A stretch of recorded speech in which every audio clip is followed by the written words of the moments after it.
So we'll go ahead and get started. It's a little after 8 now. It's good to see everyone uh, and to be back to learning again together. This week we have a lot going on actually this week in Shul. I'll just say that at the outset because it's our annual Holocaust Survivors Tribute Shabbat. So we'll have a guest speaker this Shabbat, Dr. Oleg Ivanovov. He just completed his PhD at UCLA. He'll be talking on Shabbat morning about the memory of Baba Yar in the Soviet Union, how building a Jewish memorial to specifically the Jewish victims of the Baba Yar massacre really became a rallying point for Soviet Jewry and sparked this revitalization in Jewish life in the Soviet Union. So that will be Shabbat morning. And then on Sunday morning at 10, he'll be speaking about the afterlife of Soviet anti-Zionism. So many of the allegations that are made against Israel, that it's a colonial state, that it's an apartheid state, were originally KGB propaganda that were propagated in the Third World as part of the Cold War. And obviously, long after the Cold War has ended, these lines get repeated and repeated with very unfortunate consequences. So he'll be talking a little bit about the history of that, how that came to be. That's on Shabbat. But for now, we'll jump into this week's Parsha, which is Chayei Sarah, and which begins, of course, with Sarah's passing, Abraham negotiating over a proper burial place for her in Hebron, and then also a large part of the Parsha is taken up with Abraham sending his servant Eliezer off to find a suitable wife for Yitzhak. And that's where we're going to pick up the story this evening.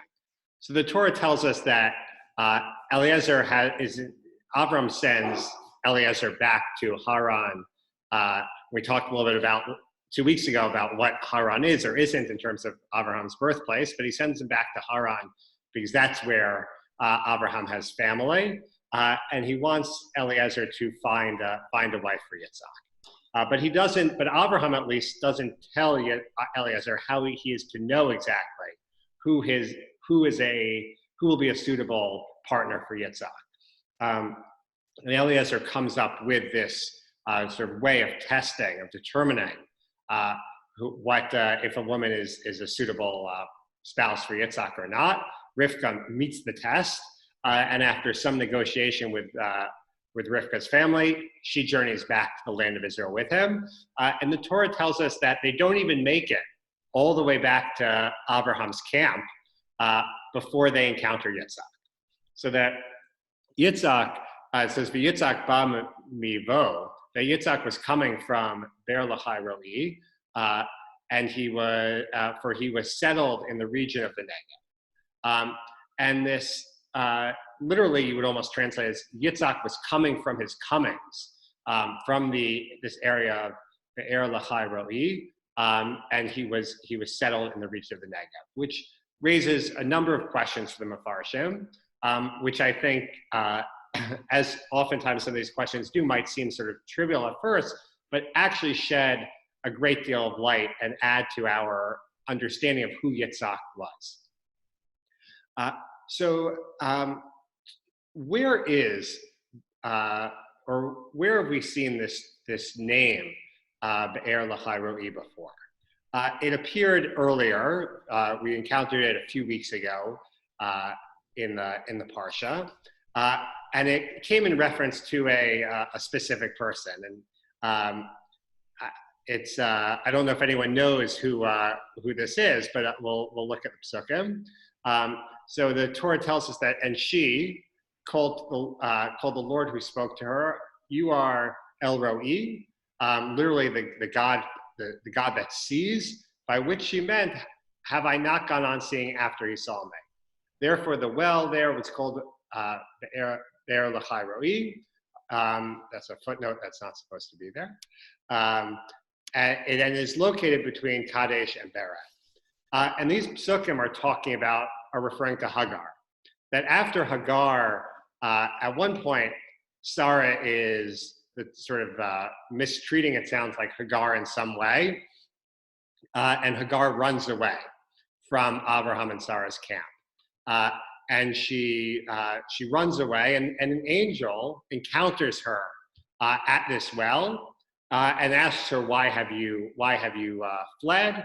And she explains why she's upset, and she's promised that she'll be taken care of and her descendants will be taken care of, and she's told to go back to Abraham's camp, and that happens at Be'er Lahai Roi.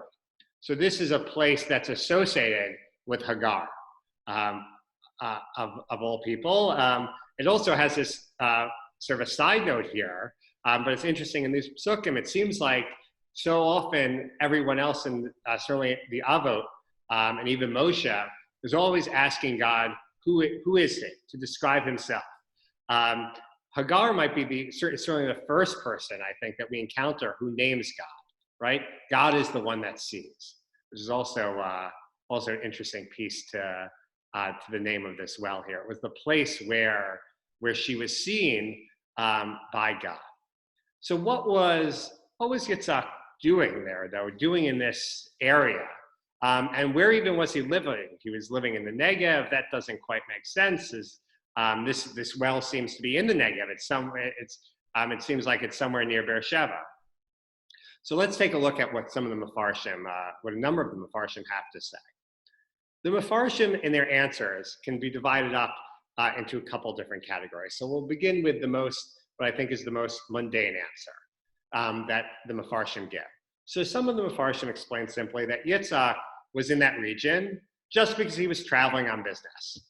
So the Hiskuni says that he, first of all, he wasn't at the well, the Hiskuni says. So don't think that this is anything to do with Hagar, he's telling us. He was just somewhere in that area, and that whole area had this name because that well was there, and that's how people knew it. He was in the greater Be'er Lahai Roi area, just the same way you might say we're in the greater Cleveland area or something like that. But we shouldn't get too focused on this. The Torah is just sort of telling us where he was coming from. The Radak explains that he didn't reside in that area. He resided actually in Hebron. But even Hebron, even though today we don't think of Hebron as being part of the Negev, it is in the southern part of the land of Israel. So it fits with, the Radak says, Eretz HaNegev, the region of the Negev.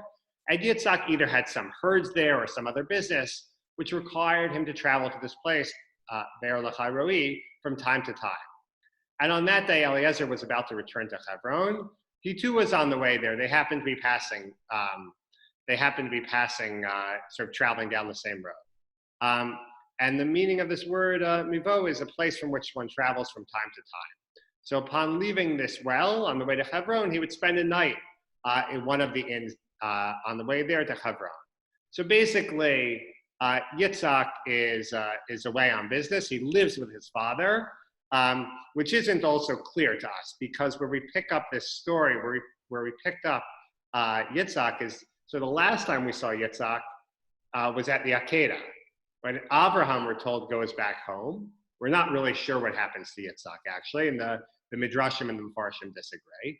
But the Radak at least says that Yitzhak actually Yitzhak presumably went home also with Abraham, and he lives with Abraham in Hebron, and was just away on business. And the Rashbam says something very similar. He says that this detail is related to show that Yitzhak continued the work of his father, who planted an orchard in that vicinity, and he'd gone there to supervise his workers who were supposed to take care of the orchard. So either he's tending to flocks or he's taking care of the orchard. In either case, he's carrying on his father's literally tending to his father's business, not his spiritual business here, but his sort of material business concerns. And that's why he was coming from that region. And the Torah is just giving us a little bit of background to explain why Yitzhak happened to be on the road at that moment. But if that's the reason, then this is sort of a trivial point. Of course, other Mefarshim see this not as a trivial point, but instead saying something much more about who Yitzhak was and what he was doing. So the next category, I would say, of answers that can be given to this question is that Yitzhak was on some sort of spiritual mission. And Rabbeinu Bechaya says that this verse and these words that he was coming from his comings may be a reference to the spiritual equivalent of the Jewish people, to Har Moriah, to the place where Yitzhak was actually bound and about to be sacrificed. That Rabbeinu Bechaya says Yitzhak had only now returned from a 3-year stay at that holy site. He had been shown by God that this was the spiritual well of the Jewish people, the source from which they received the Torah, which here he's using as a metaphor. He's saying water, but Torah, which keeps them alive. During all this time, so for Rabbeinu Bechaya, Be'er Lahai Roi doesn't actually refer to the place necessarily where Hagar encountered the angel. Instead, it's a place where you encounter the well of life, or the well that is provided by the one who is everlasting, the one who is eternal. So wherever God is giving you, is giving a revelation, this is sort of a general name that could be applied to that spot. In this case, it's being applied to Har Moriah, where the Akedat Yitzhak took place, where Yitzhak was bound and about to be sacrificed. And Yitzhak stayed there. He didn't go back to Abraham. He stayed there and according to Rabbeinu Bechaya, appreciated the holiness of that place. And I think it's also possible that you could look at this from a different perspective also, that Yitzhak sort of maybe had to make peace also with what happened there. There's a whole discussion about the extent to which Yitzhak was sort of a willing participant or not in the Akedah. So it sounds like Rabbeinu Bechaya would say that Yitzhak was very much a willing participant in being bound and understood on some level what the plan was. But if we imagine Yitzhak not as a sort of older man, as some of the Midrashim describing at that moment, but as a younger boy or younger, who didn't fully comprehend what his father was about to do, obviously, that moment must have been very traumatic and scary, and that perhaps he needed 3 years there or some time there to make his peace with that. And during all this time, Rabbeinu Bechaya goes on, when Yitzhak had lived in solitude, his whole thinking had concentrated on the concept and eventual realization of what the Jewish people are supposed to stand for in God's scheme of things. We may view the words Be'er Lahai Roi as a support for our interpretation, as otherwise the Torah should have written Be'er Lahai Roi, that in this specific place. So Rabbeinu Bechaya says this name, Be'er Lahai Roi, isn't a specific place, it's a general term. Here it's being applied to the place of the Akedah, to Har Moriah. And that Yitzhak was there to sort of focus on the spiritual mission of the Jewish people. The Sforno disagrees somewhat. The Sforno thinks that Be'er Lahai Roi is the name of a specific place, but similarly is focused on the idea that this was a spiritual mission that he was on. So he said, the Sforno writes that Yitzhak went there to pray at the spot where Hagar's prayer had been answered, and basically that this was a spot that was associated. It was seen as a spiritual spot, a spot where prayers are answered. And it's interesting that even though the Sforno says it's associated with Hagar, it becomes a place apparently that was widely known, or known enough that Yitzhak would know that if you wanted your prayers answered, this is a place where you would go. And the Ramban offers something similar.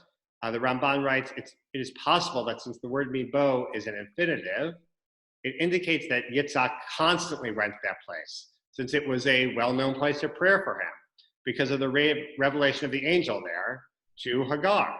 And he lived in the Negev, in the South Country there.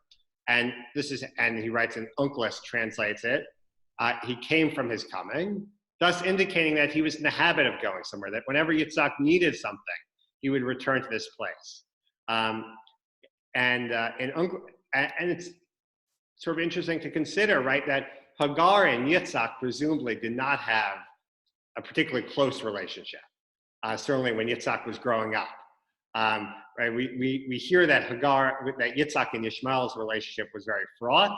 We can imagine that as Yishmael's mother, Hagar was looking out for him. It's just the same way that Sarah was looking out for her son Yitzhak. And yet, according to the Ramban, when Yitzhak is looking for a place to pray, he goes to this spot. And the Ramban continues, in Onkelos' opinion, this was Beersheba, where he translated both between Kadesh and Shiur, and between Kadesh and Bered as Rechem and Hagra. If so, that place. So then the Ramban offers another suggestion, that in Onkelos' opinion, this was another place. This wasn't necessarily that well, but if so, that place is the place of this tamarisk tree of Abraham. If Abraham planted a tamarisk at Beersheba and invoked there the name of the Lord, the everlasting God, and so it was a suitable place for prayer. So the other option is that Be'er Lahai Roi, again, is a general name for a place suitable for prayer, and it's not where Hagar specifically prayed. Instead, it's where after Abraham makes peace with Avimelech, this other sort of chieftain ruler that Abraham encounters in the land of Canaan, he plants this tree and prays, and that place is a known place for prayer, and that when Yitzhak wanted something, that's where he would go. Rav Shimshon Raphael Hirsch, living in the 19th century, also is focused on this idea in his reading of this pasuk, that this is a spiritual mission. So let's see what he has to say. So he writes, does it not, that this phrase, Ba Mivo, that he came from his comings, does not occur anywhere else in the whole of Tanakh. It really means to come there where one belongs, where one feels at home and is attracted. So that he must have been at some place to which he felt drawn. And mivo, and then he must have come to some other place to which he now felt drawn, now felt at home. And to where had he gone? Be'er Lahai Roi. Now we know that the well, which had received its name from a colleague of Eliezer, another slave of Abraham's, a servant of Abraham's. Eliezer was one servant, right? Hagar was another, who, driven from Abraham's house by her urge for freedom, had so named it. So Rav Hirsch thinks that Be'er Lahai Roi is a specific place, and it's also interesting. I think that he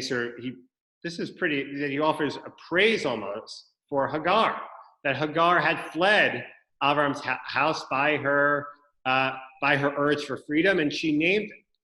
For there she had recognized that when and where everything on earth seems dead to us, right? When it seems like there's no meaning and there's no hope, and she was overcome by her sense of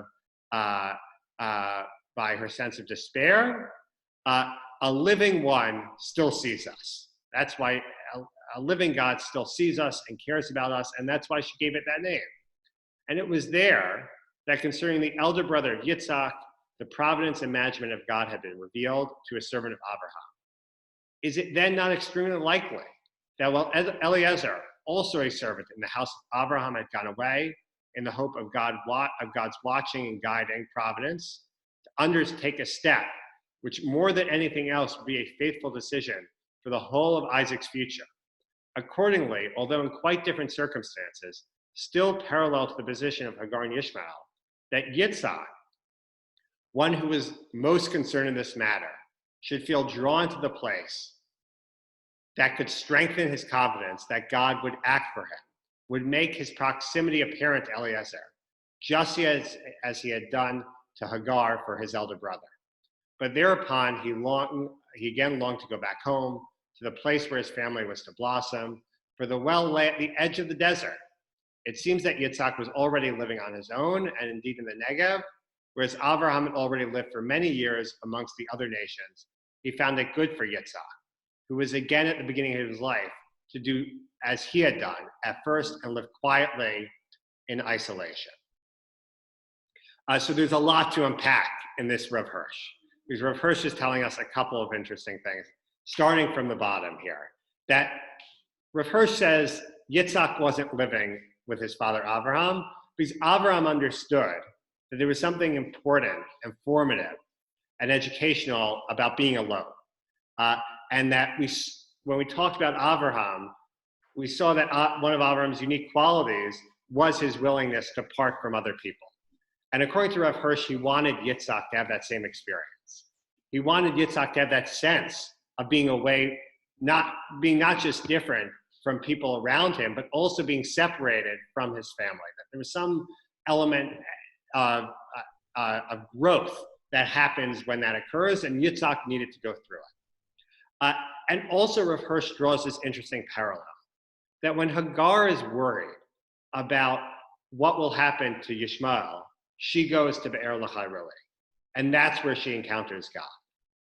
And Eliezer, in many ways, is on a mission, much like Hagar was on a mission when she fled Abraham's house. Hagar was on a mission concerned about Yishmael's future. Eliezer is now on a mission concerned about Yitzhak's future, finding a wife for Yitzhak. So Yitzhak does what Hagar did. He's worried about, he's sort of taking part in this mission on some level. And where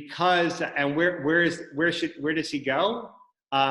While this mission about his future is going on, he goes to the same place Hagar did. It worked for Hagar, it worked for Yishmael, and hopefully he thinks it will work for him as well. So there's this parallel in the stories there. Hagar, concerned about Yishmael, goes to this place. Eliezer is on this mission. Yitzhak goes to the same place because he's also worried about his future. And many times when we read stories about Yitzhak in the Torah, it seems like Yitzhak is always passive. Abraham takes Yitzhak to be bound and sacrificed. We don't hear from Yitzhak. Abraham sends Eliezer out to find a wife from Yitzhak. Yitzhak doesn't seem to be part of that discussion. Later on, Yitzhak is the one who's duped, right, by his son Yaakov and Esav. He wants to give the blessing, but even that he can't quite control. And the wells we will read about him digging also are all wells that his father had already dug. So it doesn't seem like Yitzhak does very much on his own. And Rav Hirsch, though, is giving Yitzhak a very active role in the story. He wants to shape his future, and he goes to pray at a place where he knows that has a history that God listens to those who daven there. And in that way, Yitzhak is taking some role in shaping his future. And we'll see in a moment that Rav Hirsch is following a long line of both Mefarshim and Midrashim that offer us a much more active picture of who Yitzhak was than just what the Torah provides us with. So in this case, we see Yitzhak, though, specifically on a spiritual mission aimed at complementing the mission of finding a wife for him that Eliezer is on. That's answer number 2. The final answer number 3, is that Yitzhak was on a mission to search for a wife. But he wasn't searching for a wife for himself. He was searching for a wife for someone else. And Rashi tells us, that paraphrasing a Midrash, that he'd gone there to bring Hagar back to Abraham, so that Abraham might take Hagar again as a wife. Because immediately, and in this case, right, we'll see that the Midrash links, the reason Rashi is basing himself on a Midrash, and the Midrash sees this location as very much connected to Hagar. So there are a couple of different Midrashim that allude to this, and we'll take a look at 2 of them. So in Breshit Rabbah, it says, and Yitzhak came from his coming. He came from this mission to fetch someone. And where had he gone? He'd gone to Be'er Lahai Roi. He'd gone to fetch Hagar, the one who sat by the well, and spoke to him, who is the life of all the world, spoke to God saying, look upon my misery. So Yitzhak knew that he could find Hagar somewhere in the area of Be'er Lahai Roi. That was a place that was associated with her. And how do we know, or why do we think that Yitzhak went to get Hagar? The reason is the Torah tells us that Yitzhak came by the way of Be'er Lahai, and afterwards, immediately after the scene, at the beginning of the next parak, the parak ends with this description of Yitzhak marrying Rivka. The next chapter begins by telling us that then Avram took a wife again, whose name was Keturah. It is simply that so the Midrash says, it's simply that when Yitzhak took Rivka, Yitzhak said, let us go and bring a wife to my father. And the Midrash goes on, Hagar and Keturah are the same person, according to the words of Rebbe Yehuda. But our sages say, Keturah is another person. She's another wife. What is the logic of Rebbe? Why does he think Hagar and Keturah are the same person? Because it says now Yitzhak had come by way of Be'er Lahai, so that's a place that's associated with Hagar. Then just a few psukim, a few verses later, we see that Abraham marries this woman Keturah who we've never heard of before. So it must be that Yitzhak went to go get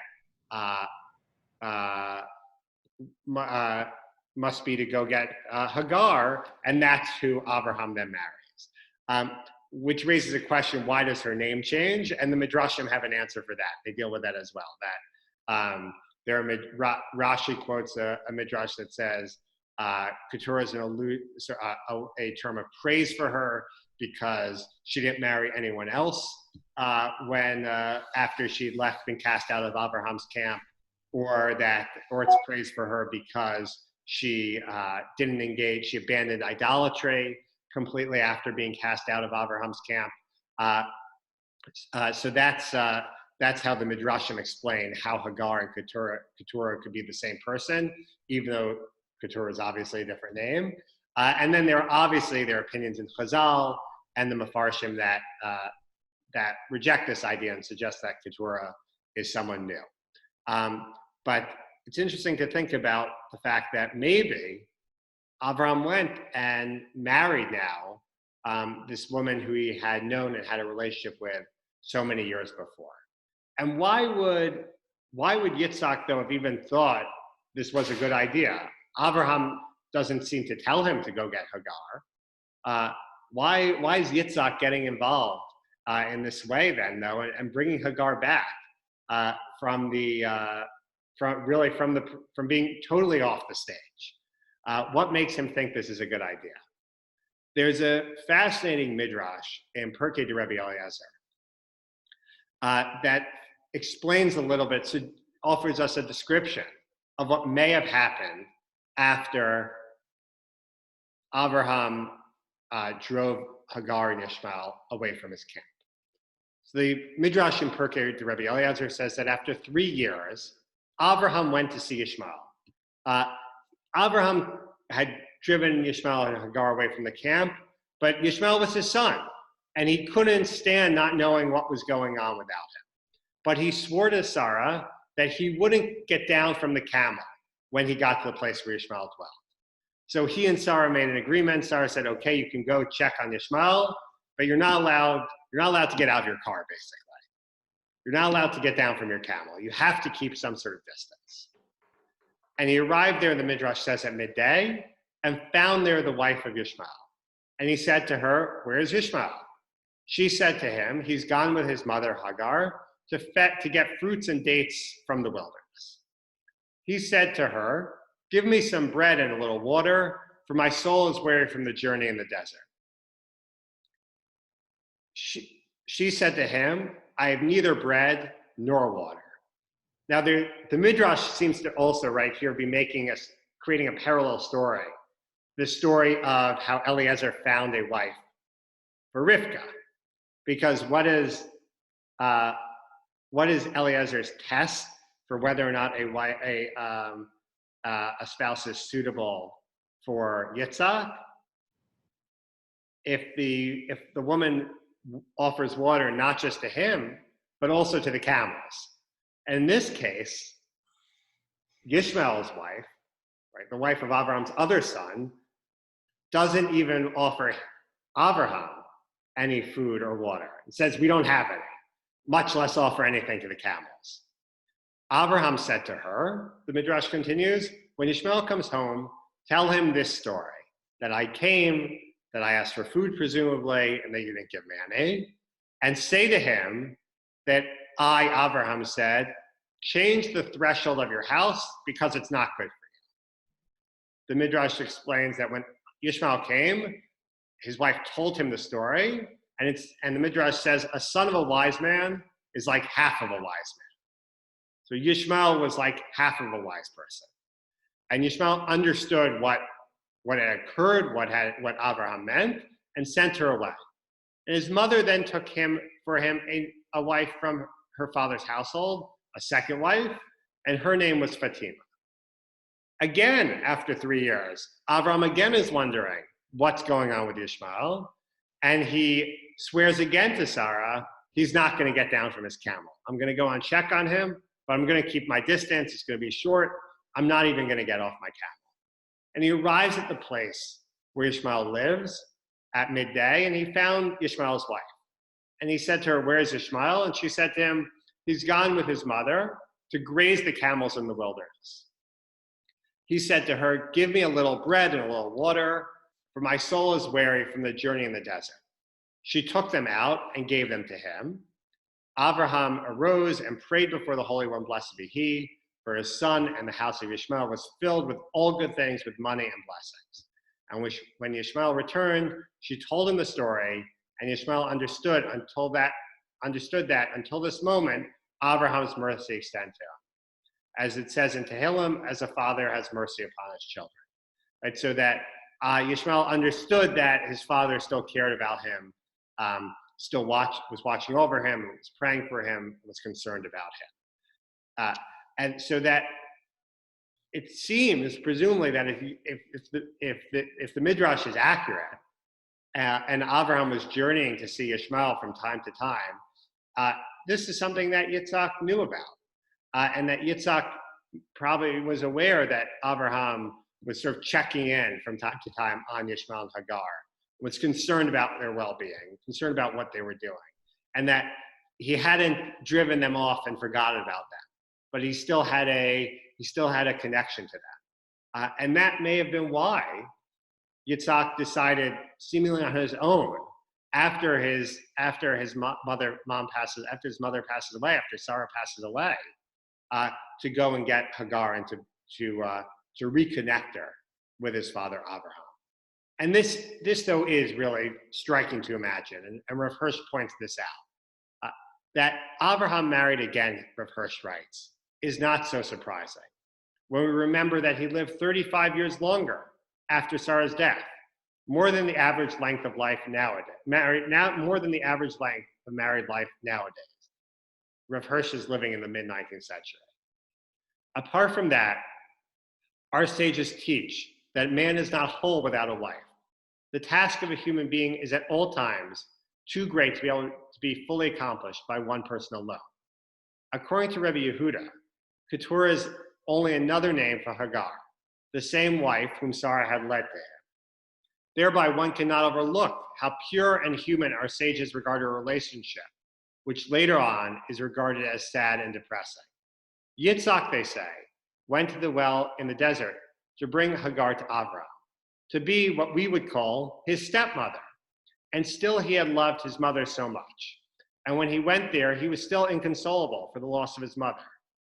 Now, whether one takes this as an actual historical happening, or whether the story was meant merely as a means of teaching, in any case it shows, and in the latter case even more forcibly, the point of view which was prevalent in the time of our sages. How much lower does even our present day aspect sink, in which the relation of a second wife to grown-up children of the father tend to be strained, if not actually hostile. So Rav Hirsch was also a pulpit rabbi. You can almost imagine this as a drasha. If Rav Hirsch was talking to a congregation where this was common for people to have difficulties between a stepmother and their adult stepchildren.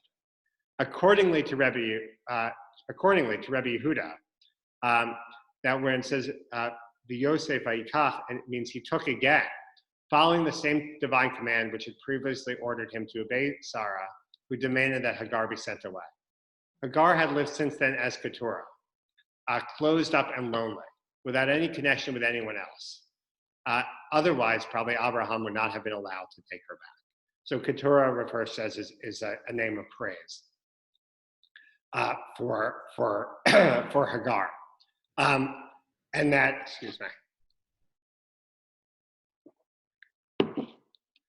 So that Yitzhak, even though he was going to, Yitzhak knew that his father still needed a partner, that his father needed someone to be with, to help him in his mission, in his affairs, and he understood.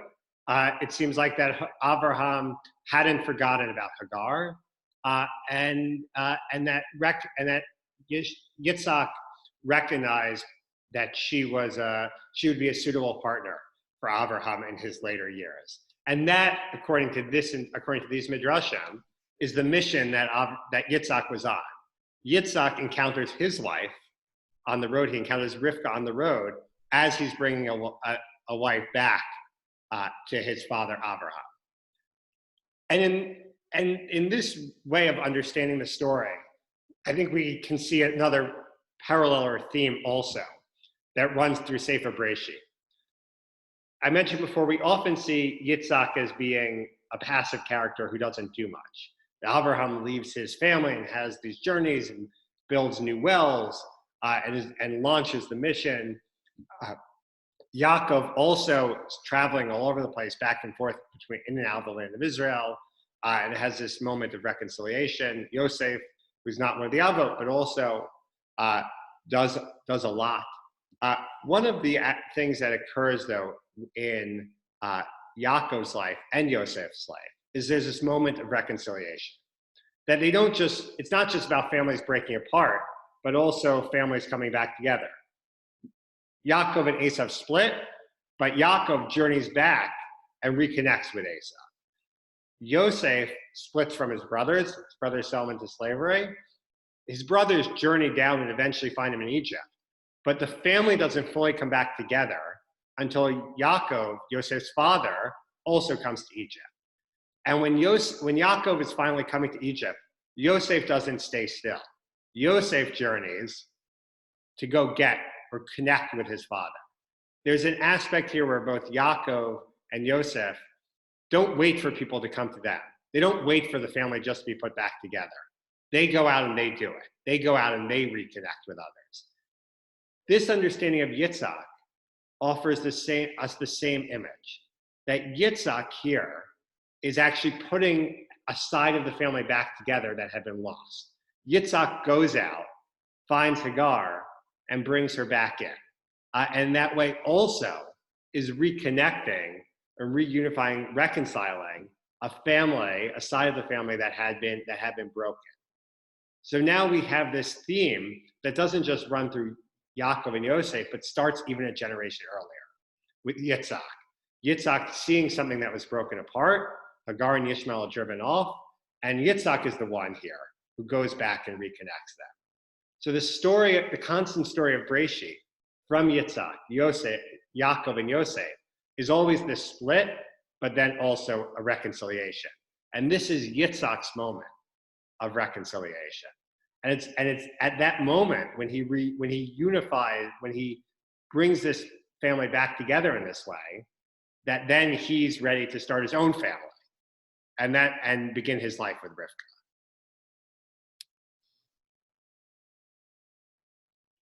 So usually Murray is ready with a comment or a question at this point. So does anyone have any questions or comments? So I particularly like your comments about reconciliation. So I'm thinking to myself about the difference between Yitzchak and Ishmael and the difference between their descendants. Now, is it not the case that the descendants of Ishmael and the descendants of Yitzchak were totally separated from one another? And so I would argue that what you were reading tells us that at an attempt of reconciliation, but an attempt that basically failed for reasons that aren't clear. And the separation between between Ishmael and Yitzchak and between the descendants of Ishmael and Yitzchak persisted to this very day. I think that's true. We see this image even later on. We'll see this image. The Torah tells us explicitly that Ishmael and Yitzchak come together to bury Abraham. But you're right. This division stands. This division lasts. And the same thing is true with Yaakov and Esau. Esau says, "Come with me," and Yaakov goes his own way.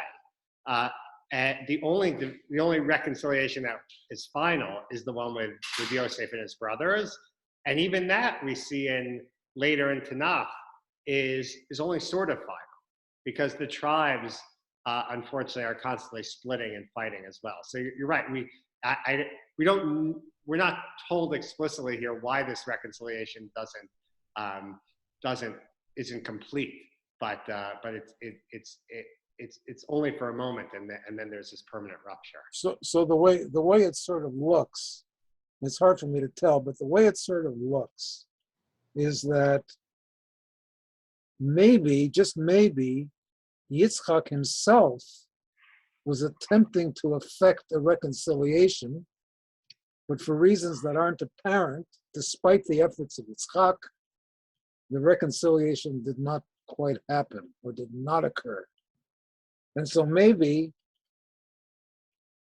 it was not Hagar Keturah was not necessarily Hagar, and maybe Hagar did not come back despite Yitzchak's effort at effecting some kind of a reconciliation. It just never really played itself out. So if I understand you correctly, your suggestion is that Yitzchak went to get Hagar. Yeah. And it didn't work out, and Abraham married someone else whose name was Keturah. Yeah, right, exactly. Right, it's an interesting idea. And I would also argue that I think it's really interesting to compare the conflict between Yitzchak and Ishmael, and to compare that with the conflict between Yaakov and Esau. That's interesting, but the conflict of Yosef and his brothers is totally different, because that's internal. It's sort of like internal rather than internal-external. Well, it's internal because we know the ending of the story. Yeah.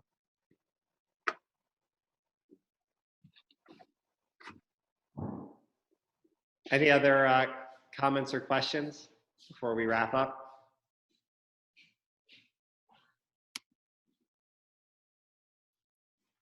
Okay, so I'll leave things there then. Good to see everyone. Thank you for coming. Rabbi Truboff will be giving his shiur on Zoom tomorrow at 1. And I hope to see you all over Shabbat. Have a wonderful rest of the week. Thank you very much, Rabbi Levitt. Thank you. Good night, everyone. Thank you. Thank you.